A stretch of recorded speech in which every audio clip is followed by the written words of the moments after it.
Hey everyone, I hope everyone is doing well. I know it's been a long time no see.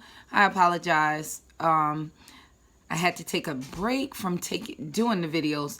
Unfortunately, what happened, I kind of switched some of the stuff I was doing into another realm of what I'm doing as an independent contractor. So I had a couple of things going on, contracts, but what I'm doing now, I have to really kind of focus.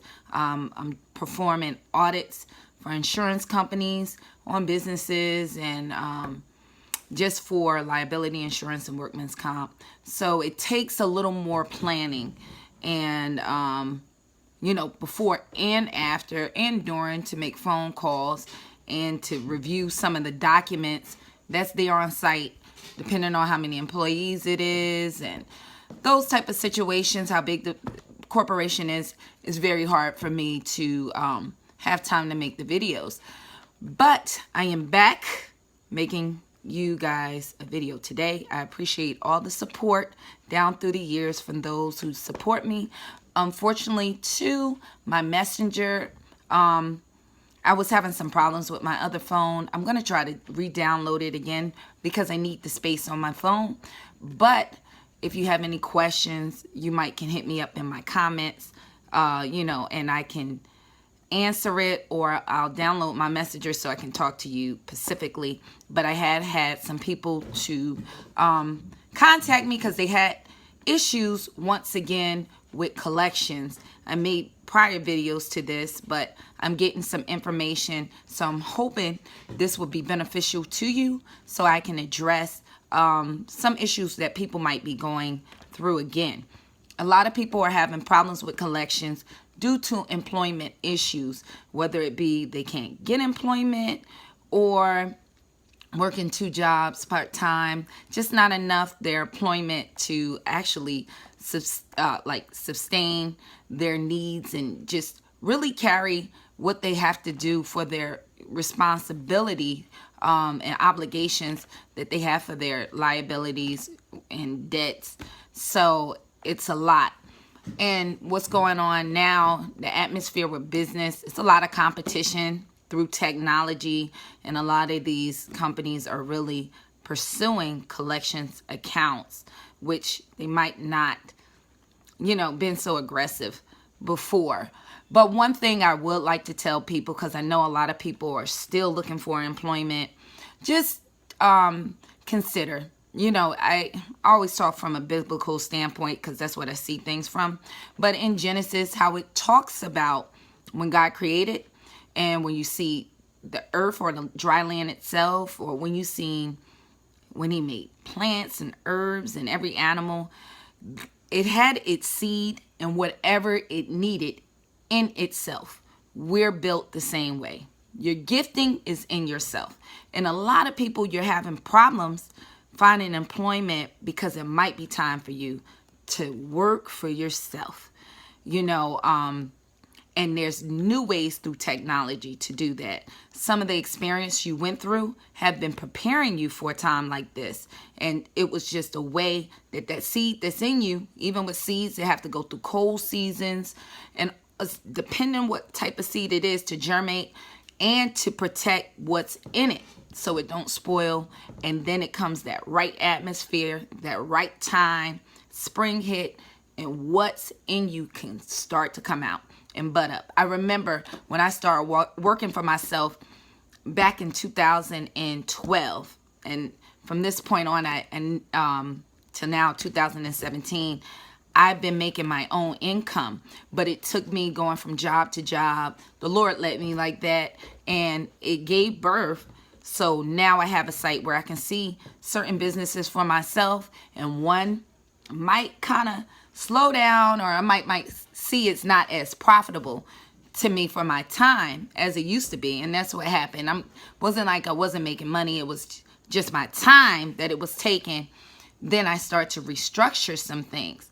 But it could be for you to start your own business and, really even to just work for yourself and to have more freedom of time or flexibility to what you want to do. So just take that. And because sometimes these jobs right now are not really looking to replace people. They're replacing them with technology. And I'm starting to see that side of it because people don't know it's a cost to doing business. In order for you to even large companies, especially what they call brick and mortar type of companies, to hire somebody, you have workman's comp insurance, you have to have liability insurance, and there's state agencies and government agencies that you're required to put money away for people, unemployment, and also workman's comp. All of that is based on how much they pay you per hour and also how many hours you're working, overtime. All of that costs the business itself just to have you there. So this is why you're seeing a lot of businesses like Walmart, a lot of businesses like Quick Check, they have self-checkouts to replace people. So, and plus the competition, everything is so much different. So let me give you some quick tips when it comes to the realm of collections, if that's what you're dealing with. And I have some things written down so you'll see me looking down at my notes. So number one, when you're dealing with collections, find out where you are in the process. Now you're having more original or first party collectors pursuing their debts a little more, but they're more workable to work out a deal. So if it's in the hands of a first party, there's certain tools that you can do, a satisfactory and accordance agreement. I have that in the book I did on collections where it's detailed out more, but this is just giving you an overview where you can write it up, come to an agreement on how you can have them negotiate even what they're reporting on your credit report. And you pay off the debt to what you guys can agree to. Also find out, are you at the point where it's a third party collector? That's a much different situation. If it's a third party collector, they have to show that they have the right to collect on the debt. And review my old videos where I talk about the law of contracts. I just can't, if me and someone have an agreement that I'm paying them, turn around and just give that debt to someone else without their consent from the beginning. So all of this has to either be verbally agreed or put in writing. So in that case, you need the original contract where it hashes that out with your signature that was the terms that you agreed for that debt to be sold. If not, they'd have no right to collect on it. So number two, when we're talking about, especially with third parties or first parties, hey, request proof on what they're saying is true. A lot of, even with first parties, they'll start tagging on extra fees that they're saying that you owe to increase the amount of the back paid debt. They'll say late fees or whatever. Hey, I need that contract. Request the contract, the original contract with your signature to show that I owe this. And especially with third party contractors, you need that contract to see if they have a right to collect, and do they have a right to even put the amount that they're saying that you owe in certain fees. It has to be put in writing and shown that you agreed to that in the beginning. Then the ability to collect. That's going back. Sometimes, even with a first party collector, are they able to collect on that debt? Is it past the time of statute of limitations? In that contract, did you really satisfy your end of the agreement? And they're asking for something they're not even entitled to. Third party collectors, like I said, are they able to collect on that debt? Do you really owe that to them? You have a right to pay who you originally owed and not them. So find out. And they might be in a point where they charge that debt off and the IRS have gave them a tax credit for that. And the first party might not be even able to collect on that debt. So make sure you do your due diligence in that category. And then if you're dealing with lawsuits, some people are at that point of collections with lawsuits. Make sure, number one, they're following court rules. Did they serve you correctly by the rules of the court in your state? There's different court rules. So did they serve you at your correct address with the correct court in the correct territory? Did they serve you properly? Is it You know, did they send it certified?